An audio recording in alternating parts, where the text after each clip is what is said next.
কৃষ্ণপক্ষ পর্ব ৬। রাহেলা বললেন, রাত তো অনেক হয়েছে, 10টা প্রায় বাজে, খেয়ে যাও না। আবরার লজ্জিত ভঙ্গিতে বলল, জি না, এখন উঠব, অনেক দেরি করে ফেললাম। অরু বলল, উঠব বলে তো বসেই আছেন, উঠছেন তো না। মিরু তাকালো শাসনের ভঙ্গিতে, চোখের ভাষায় বলার চেষ্টা, এসব কি হচ্ছে? রাহেলা বললেন, বাবা তুমি পা তুলে আরাম করে বসো, ঘরে যা আছে তাই খাবে, আমি খাবার দিতে বলে আসি। মিরু বলল, আমরা কিন্তু খুব ঝাল খাই, আপনি ঝাল খেতে পারবেন তো? চেষ্টা করে দেখি। আবিরের বাবা আবার একেবারেই ঝাল খেতে পারে না। কাঁচামরিচ কিনতে গিয়ে দোকানদারকে কি বলে জানেন? বলে, এই যে ভাই, ঝাললেই এমন কাঁচামরিচ আছে? উনি কেমন আছেন? ভালো আছে, আজই কথা বললাম। অবশ্যই খুব ভালো বোধ হয় নেই, আমার কাছে তার গলার স্বর একটু ভারী ভারী লাগলো, মনে হয় ঠান্ডা লেগেছে। ঠান্ডা লাগলে গলার স্বর ভারী হয়ে যায় না? আবরার হাসি মুখে বলল, ডাক্তারি শাস্ত্রে এমন কথা পড়িনি, তবে হতে পারে। জানেন, মাঝে মাঝে ওর গলা আমি একদম চিনতে পারি না। একদিন কি হয়েছে জানেন, সে অফিস থেকে টেলিফোন করে আমাকে বলল, মিরু, কেউ কি আমার খোঁজ করেছিল? আমি একদম গলা চিনতে পারলাম না। আমি বললাম, কে কে কথা বলছেন? ইন্টারেস্টিং না?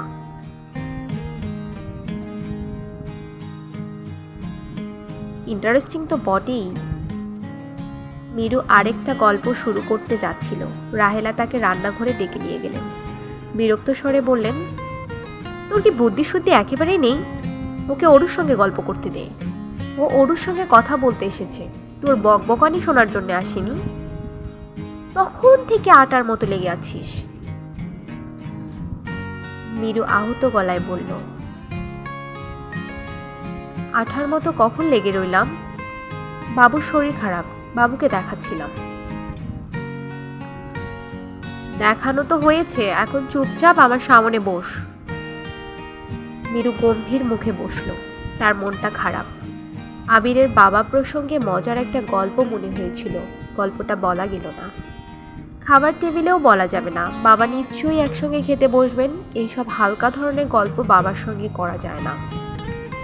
রাহেলা চাক চাক করে আলু কাটছেন, ঘরে খাবার তেমন কিছু নেই, আলু ভাজি করে দেবেন, একটা পদ পারবে। দুপুরের মাছ আছে, রাতে ডিমের তরকারি করা হয়েছে, মাছ, ডিমের তরকারি, আলু ভাজা। ডাল রান্না হয়নি, অনেকে আবার ডাল ছাড়া খেতে পারে না। একটু ডাল কি বসিয়ে দেবেন? আধ ঘন্টার মতো লাগবে। আচ্ছা লাগুক, এক রাতে একটু দেরি করে খেলে কিছু হবে না। মিরু কেমন মুখ কালো করে বসে আছে। রাহেলার মায়া লাগলো, তিনি কোমল গলায় ডাকলেন, মিরু। কি? মুখ কালো করে বসে আছিস কেন? তুই কি রাগ করেছিস আমার কথায়? না। আচ্ছা, তোর কাছে আবরার ছেলেটাকে কেমন লাগে? ভালো। কিরকম ভালো? বেশ ভালো, ভদ্র, চেহারাও সুন্দর, অবশ্যই গায়ের রং শ্যামলা ধরনের। আবিরের বাবার পাশে দাঁড়ালে বেচারা কি রীতিমতো কালো লাগবে। আমেরিকায় থেকে এখন নিশ্চয়ই আরও ফর্সা হয়েছে। রাহেলা বিরক্ত মুখে বললেন, ফর্সা হবারই কথা। তুমি তোমার দুই জামাইয়ের মধ্যে কাকে বেশি পছন্দ করো মা? দ্বিতীয়জন জামাই এখনো হয়নি, হোক, তারপর দেখা যাবে। ধরো হয়েছে, ওতে বাকিও বেশি নেই। বড় জামাইকেই বেশি পছন্দ করব, বড়র মর্যাদাই আলাদা। তোমার বড় জামাই তোমাকে খুব পছন্দ করে, প্রতি চিঠিতে তোমার কথা বলে। লাস্ট চিঠিতে লিখলো, মার শরীরের দিকে লক্ষ্য করবে, ব্লাড প্রেশার এই বয়সে কন্ট্রোলে রাখতে হয়, তুমি খুব খেয়াল রাখবে। মা বুড়ো মানুষ, ওষুধ খাবার কথা হয়তো মনেই থাকবে না। রাহেলা বিস্মিত হয়ে বললেন, তুই কি চিঠি মুখস্থ করে ফেলেছিস নাকি? মিরু লাজুক গলায় বলল, অনেকবার করে পড়ি তো, মুখস্থ হয়ে যায়। এই যে ওর চিঠিটা তোমাকে পড়ে শোনালাম, এর মধ্যে একটা ইন্টারেস্টিং জিনিস লক্ষ্য করেছো? না। ইন্টারেস্টিং হচ্ছে সব জামাইরা শাশুড়িকে আম্মা ডাকে, ও কিন্তু তোমাকে মা ডাকে।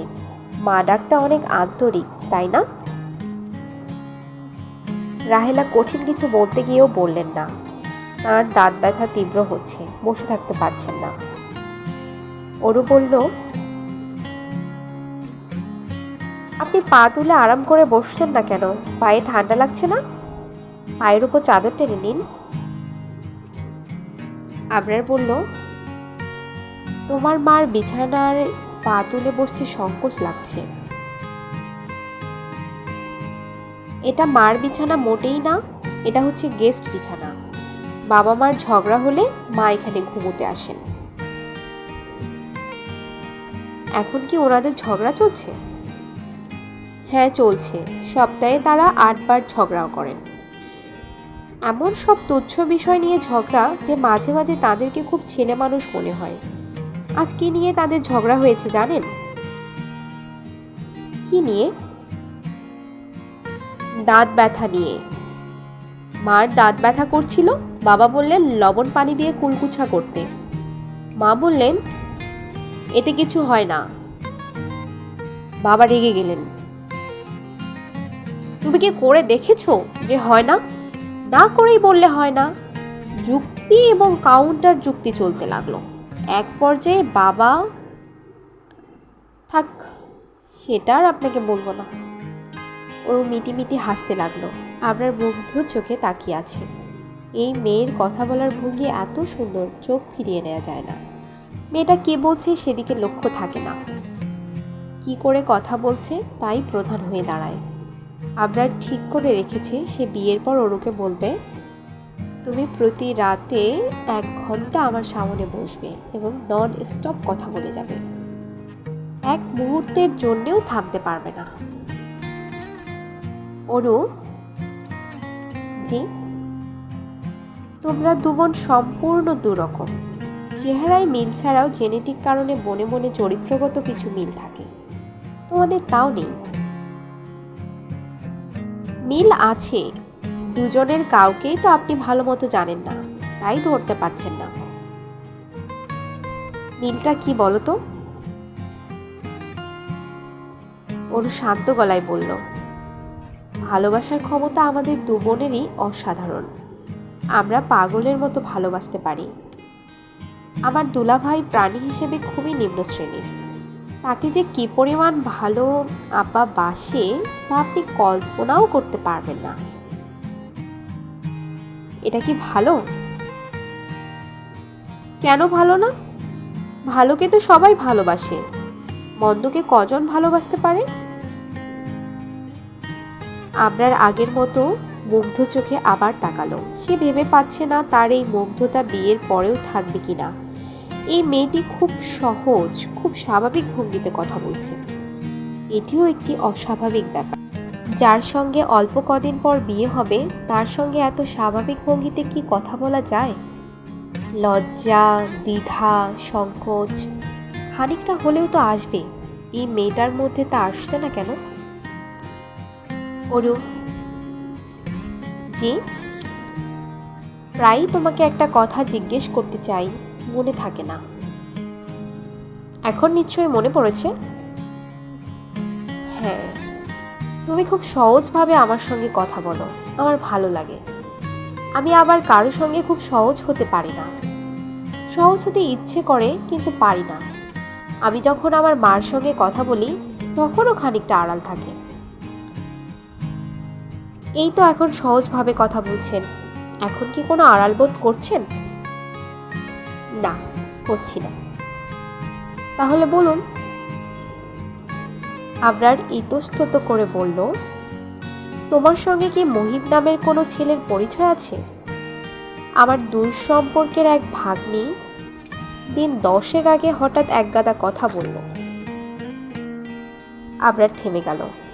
অরু চুপ করে আছে, তাকিয়ে আছে এক দৃষ্টিতে। আবরার অস্বস্তির সঙ্গে বলল, আমি অবশ্য কিছুই মনে করিনি। পরিচয় থাকাটাই স্বাভাবিক, ছেলেমেয়েরা একসঙ্গে ইউনিভার্সিটিতে পড়ছে, মেয়েদের শুধু মেয়ে বন্ধু থাকবে, ছেলে বন্ধু থাকবে না, তা কি হয়? অরু আবরারকে থামিয়ে দিয়ে বলল, আপনার ভাগ্নি ঠিকই বলেছে, মুহিব নামের একজনের সঙ্গে আমার খুব ভালো পরিচয় আছে। আবরার চুপ করে আছে। প্রসঙ্গটা তোলায় সে নিজেই বিব্রত বোধ করছে। তবে অরুর মধ্যে বিব্রত বা অস্বস্তি বোধের তেমন লক্ষণ দেখা যাচ্ছে না। অরু বলল, আর কিছু কি জানতে চান? আবরার বলল, এই না না, কিছুই জানতে চাই না। যে সহপাঠী বন্ধুরা একসঙ্গে ঘুরে বেড়াচ্ছে, হইচই করছে, বন্ধুর মতো সম্পর্ক, এটা আমার কাছে খুব হেলদি বলে মনে হয়। অরু, তুমি কখনো মনে করবে না যে বিয়ের পর আমি তোমাকে সবার কাছ থেকে আলাদা করে একটা ক্ষুদ্র গণ্ডিতে বন্দী করে রাখব। মনের এইটুকু ঔদার্য আমার আছে। অরু বলল, আমি আপনাকে একটা চিঠি লিখেছি। আবরার বিস্মিত হয়ে বলল, কি চিঠি?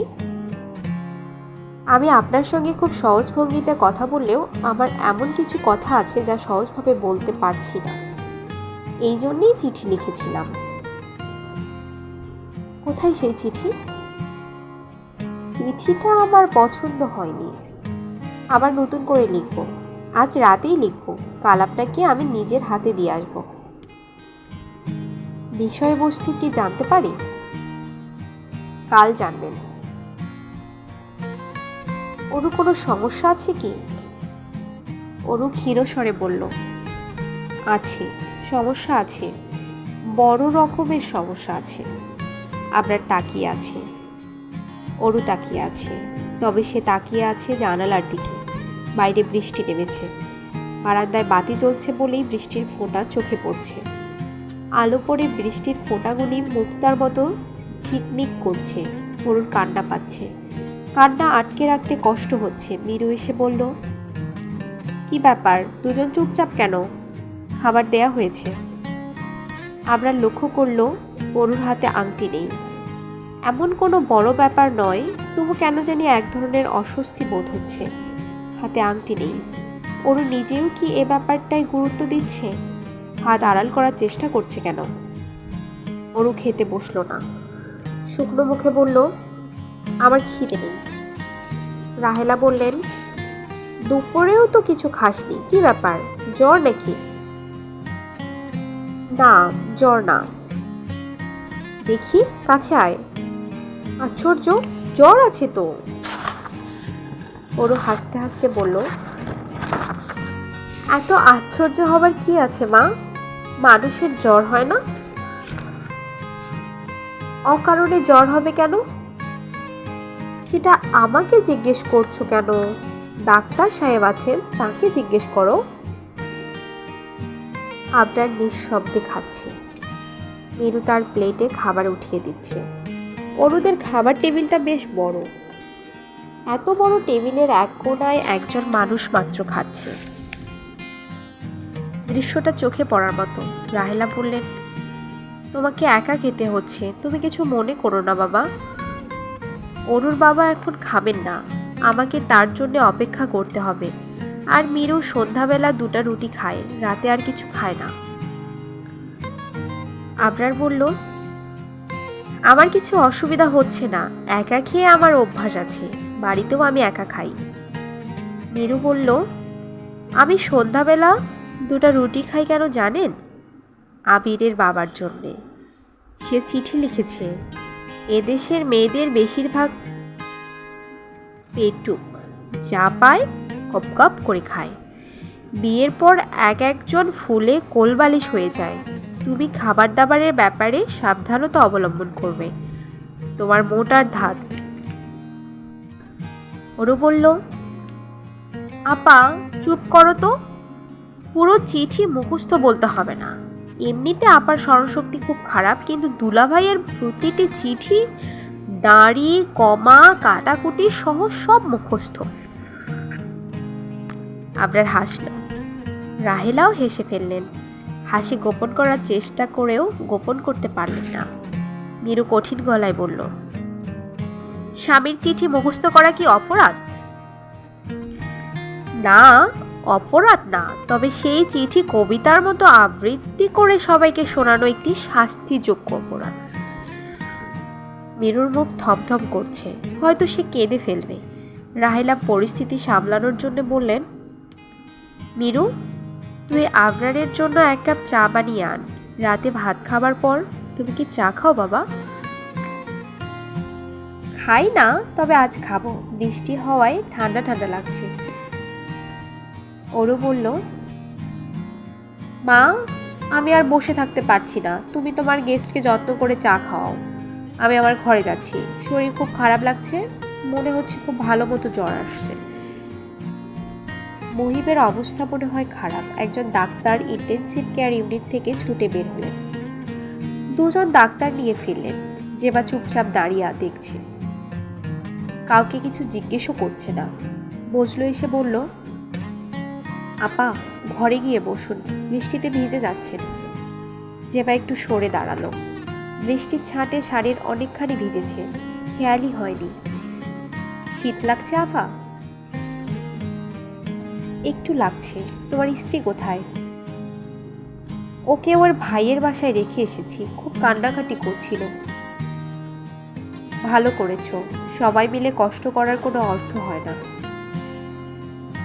আপা, আপনি কি কিছু খেয়েছেন? না, তোমরা খেয়েছো? জি, লিয়াকত টিফিন ক্যারিয়ারে করে বাসা থেকে খাবার নিয়ে এসেছিল। এমন খিদে লেগেছিল। খিদে লাগাই স্বাভাবিক, ক্রাইসিসের সময় খিদে পায়। লিয়াকত চাও নিয়ে এসেছে, আপনাকে একটু চা দেব আপা? জেবা স্বাভাবিক গলায় বলল, দাও। বজলু খুব অবাক হচ্ছে, কি শক্ত মেয়ে, কত সহজভাবে সমস্যা গ্রহণ করছে। এখন পর্যন্ত একবারও কাঁদেনি। বজলু, জি আপা? মৃত্যু দেখে আমার অভ্যাস আছে। মা মারা গেলেন, বাবা মারা গেলেন, আমার ছোট একটা বোন ছিল রেবা, সেও মারা গেল। এরা 3 জনই সারা রাত মৃত্যু যন্ত্রণা ভোগ করে ভোরবেলা মারা গেল। সবার প্রথমে মারা গেলেন মা। মার মৃত্যুতে কেঁদেছিলাম, তারপর আর কাঁদিনি, কান্না আসেনি। জেবা চায়ের কাপে ছোট ছোট চুমুক দিচ্ছে। তার মুখ দেখে মনে হচ্ছে চাটা ভালো লাগছে। আমার কি মনে হয় জানো বজলু? আমার মনে হয় মা বাবার মৃত্যুর পর পরকালে একটা সংসার পেতেছেন।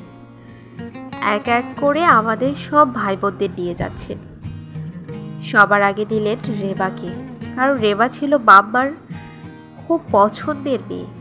এখন অপেক্ষা করছেন মুহিবের জন্যে। এইসব আলোচনা থাক আপা। কেন, তোমার কি শুনতে খারাপ লাগছে? আমার বলতে কিন্তু খারাপ লাগছে না। রেবার মৃত্যুর সময় কি হলো শোনো। খুব কষ্ট পাচ্ছিল। রাত 2টার সময় হঠাৎ করে যেন তার কষ্ট থেমে গেল। স্বাভাবিকভাবে শ্বাস নিতে লাগলো। আমি তার মাথার কাছে বসে আছি।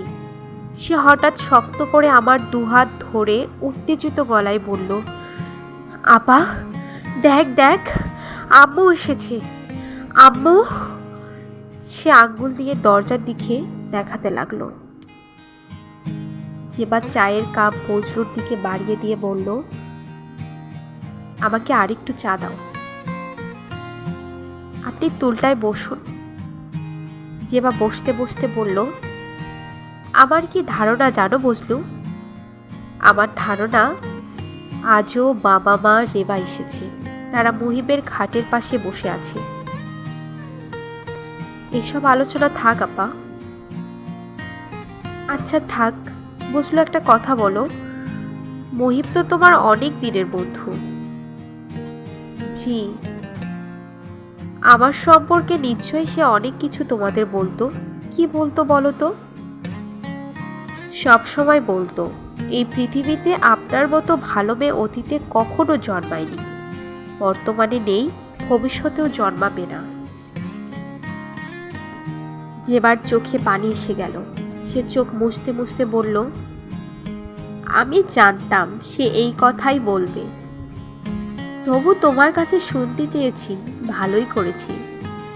অনেকক্ষণ ধরেই কাঁদতে চাচ্ছিলাম, পারছিলাম না, এখন পারছি। তুমি ভাগ্য বিশ্বাস করো বজলু। বজলু কিছু বলল না। জেবা বলল, আমি বিশ্বাস করি। এত বড় অ্যাক্সিডেন্ট হলো, এতগুলো মানুষ গাড়িতে, কারোর কিচ্ছু হলো না, মারা যাচ্ছে শুধু একজন, সেই একজন মাত্র। একদিন আগে তার বিয়ে হয়েছে, মৃত্যুটা 2 দিন আগে কেন হলো না বলো তো? ওর মৃত্যুর পর কি হবে জানো? চারদিক থেকে শুধু সান্ত্বনার বাণী শুনব, সুন্দর সুন্দর সব বাণী, চমৎকার সব কথা। ইহকাল কিছুই না, ইহকাল হচ্ছে মায়া, আসল হচ্ছে পরকাল, প্রকৃতির নিয়ম কানুন মানুষের বোঝার উপায় নেই। কি কি কথা শুনবো সব আমি তোমাকে লিখে দিতে পারি, আগেও 3 বার শুনেছি। জেবা হয়তো আরো কিছু বলতো, কথা থামিয়ে দিল। ইন্টেনসিভ কেয়ার ইউনিট থেকে 2 জন ডাক্তার বেরোচ্ছেন, দুজনের মুখেই জ্যোতিহীন। তাদের মুখের দিকে তাকিয়ে পরিষ্কার বলে দেয়া যায়, মৃত্যুর সঙ্গে যুদ্ধে এরা পরাজিত। জেবা উঠে দাঁড়ালো, ক্লান্ত গলায় বলল, আমি ওকে দেখে আসি। নার্স ছাড়াও একজন ডাক্তার মুহিবের পাশে আছেন। জেবা পায়ের কাছে দাঁড়ালো, ক্ষীণস্বরে বলল, ওর নিঃশ্বাসে এরকম শব্দ হচ্ছে কেন? ডাক্তার সাহেব, ওর কি নিঃশ্বাস নিতে কষ্ট হচ্ছে? ডাক্তার সাহেব কিছু বললেন না। জেবা বের হয়ে এলো। শফিকুর রহমান সাহেব এসেছেন। বাবার হাত ধরে প্রিয়দর্শিনী দাঁড়িয়ে আছে, দুজনই চুপচাপ বারান্দায় দাঁড়িয়ে আছে। জেবা তাদের দেখল, কিছু বলল না। শফিকুর রহমান সাহেব বললেন, প্রিয়দর্শিনী তার মামাকে দেখার জন্য খুব কান্নাকাটি করছিল, ওকে নিয়ে এসেছি। এই প্রথম শফিকুর রহমান তার মেয়েকে প্রিয়দর্শিনী নামে ডাকলেন। নামটা পড়লেন স্পষ্ট করে, সুন্দর করে। জেবা বলল, তোমার মামাকে এখন দেখে তোমার ভালো লাগবে না মা, না দেখাই ভালো। প্রিয়দর্শিনী কঠিন স্বরে বলল, আমি দেখব। এসো আমার সঙ্গে। প্রিয়দর্শিনী ছোট ছোট পা ফেলে এগিয়ে যাচ্ছে। ইন্টেনসিভ কেয়ার ইউনিটের দরজায় হাত রেখে মিষ্টি রিন রিন গলায় বলল, আমি কি 2 মিনিটের জন্য ভিতরে আসতে পারি? শফিকুর রহমান ভয়ঙ্কর অস্বস্তি বোধ করছেন, স্ত্রীর দিকে চোখ তুলে তাকাতেও পারছেন না। স্বাভাবিক থাকার প্রাণপণ চেষ্টা করতে করতে বললেন, জেবা, ওর অবস্থা কেমন? জেবা বলল, অবস্থা ভালো না, ডাক্তাররা কিছু বলছেন না, কিন্তু আমি বুঝতে পারছি ওর গলা দিয়ে ঘর ঘর শব্দ হচ্ছে। প্রিয়দর্শিনী একা একা গিয়েছে, ও ভয় পাবে। শফিকুর রহমান বললেন, ও শক্ত মেয়ে, এতটুকুও ভয় পাবে না। আরেকটা কথা জেবা, তুমি নাকি চাও যে মেয়েটার সঙ্গে মুহিবের বিয়ে হয়েছে তাকে এখানে নিয়ে আসতে? হ্যাঁ। সেটা কি ঠিক হবে জেবা? এই ভয়ঙ্কর ঘটনাটা মেয়ের আড়ালেই হওয়া কি ভালো না? মেয়েটাকে তো একটা নতুন জীবন শুরু করতে হবে। তাকে যদি এখন এখানে নিয়ে আসো, তাহলে নতুন করে জীবন শুরু করা তার জন্যে খুব সহজ হবে না। সবচেয়ে ভালো হয় কি জানো, যদি কেউ কোনোদিন না জানে যে মেয়েটার বিয়ে হয়েছিল। আমি খুব প্র্যাকটিক্যাল কথা বললাম Zeba. Leave her alone. Zeba বলল, তুমি তুমি মহিবের দিকটা দেখবে না? তুমি কি মনে করো না মৃত্যুর সময় স্ত্রীকে পাশে পাবার অধিকার তার আছে? শফিকুর রহমান জবাব দিলেন না। কোনো জবাব তার মাথায় এলো না। অরু জেগেই ছিল। সে জানতো আবরার যাবার আগে তার ঘরে একবার উকি দেবে, জ্বর কেমন জানতে চাইবে, কপালে হাত রেখে উত্তাপ দেখবে। সেটাই তো স্বাভাবিক। যা স্বাভাবিক আবরার তা করল না, জ্বর দেখতে চাইল না। লাজুক মুখে বলল, তোমাকে একটা কথা বলতে এসেছি। আজ আমার খুব ইচ্ছে ছিল তোমাকে নিয়ে বেড়াতে যাব। আজ আমার জন্মদিন। অরু বলল, আগে বললেন না কেন? বললেই হতো, কোথাও বেড়াতে যেতাম। লজ্জা লাগলো। তখন লজ্জা লাগলো তো এখন লাগছে না কেন? আবরার বলল, বুঝতে পারছি না, একটু বসি তোমার ঘরে? বসুন। মিরু এসে বলল, অরু, তোর টেলিফোন। অরু বলল, কে? জানি না কে, একজন মহিলা। বললাম তোর অসুখ, শুয়ে আছিস, তারপরেও চাচ্ছেন, খুব নাকি জরুরি। অরু উঠে দাঁড়ালো। আবরারকে বলল, আপনি কিন্তু নড়বেন না, আমি এক্ষুনি আসছি। হ্যালো, কে? আমাকে তুমি চিনবে না, আমার নাম জেবা, আমি মুহিবের বড় বোন। অরু হকচকিয়ে গিয়ে বলল, সালামু আলাইকুম আপু।